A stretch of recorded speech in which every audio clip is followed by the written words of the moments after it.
ഈ താങ്കളുമായിട്ട് ബന്ധപ്പെടുന്ന ചില വ്യവസായ പ്രമുഖരെയൊക്കെ വെച്ചും സമൂഹ മാധ്യമങ്ങളിൽ കഴിഞ്ഞ കുറച്ച് ദിവസങ്ങളിൽ പ്രചരണം നടത്തുന്നു. അവരുടെ എന്തോ ഓഡിയോ പുറത്തുണ്ടോ, ഓഡിയോ ഉള്ളവർ അയച്ചു തരിക എന്നൊക്കെ പറഞ്ഞുള്ള ചില പ്രചരണങ്ങൾ നടക്കുന്നുണ്ട്. അങ്ങനെ ഒരു സാധനം ശ്രദ്ധയപ്പെട്ടിട്ടുണ്ട്. അതെന്താ സംഭവം എന്ന് വെച്ചാല് ഞാൻ തന്നെ റെക്കോർഡ് ചെയ്തതാണ്. അത് എന്റെ ഒരു സുഹൃത്ത് അവന്റെ കയ്യിൽ ഒരു സ്ക്രിപ്റ്റ് ഉണ്ട് എന്ന് പറഞ്ഞു. അപ്പൊ ഞാൻ പറഞ്ഞു എനിക്ക് പറയാൻ പറ്റൂല.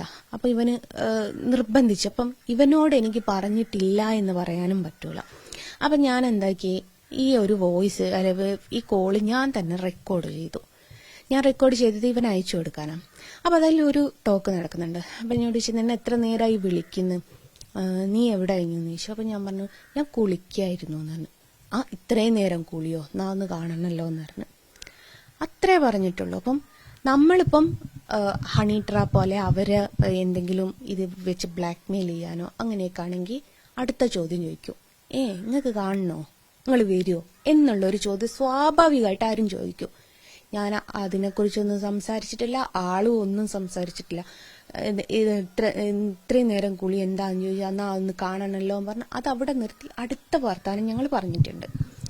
അപ്പോൾ അത് ഞാൻ അവരെ ബ്ലാക്ക് മെയിൽ ചെയ്യാൻ വേണ്ടിയിട്ട് റെക്കോർഡ് ചെയ്തതാണ്. അവരുമായിട്ട് എനിക്ക് അവിഹിത ബന്ധമുണ്ട് അങ്ങനെ പറഞ്ഞ് കുറേ വീഡിയോസ് ഇറക്കി. പക്ഷെ ഇവരാരും ചിന്തിക്കുന്നില്ല, ഞങ്ങൾ അതിനെക്കുറിച്ച് വേറൊരു സംസാരം അവിടെ നടത്തുന്നില്ല.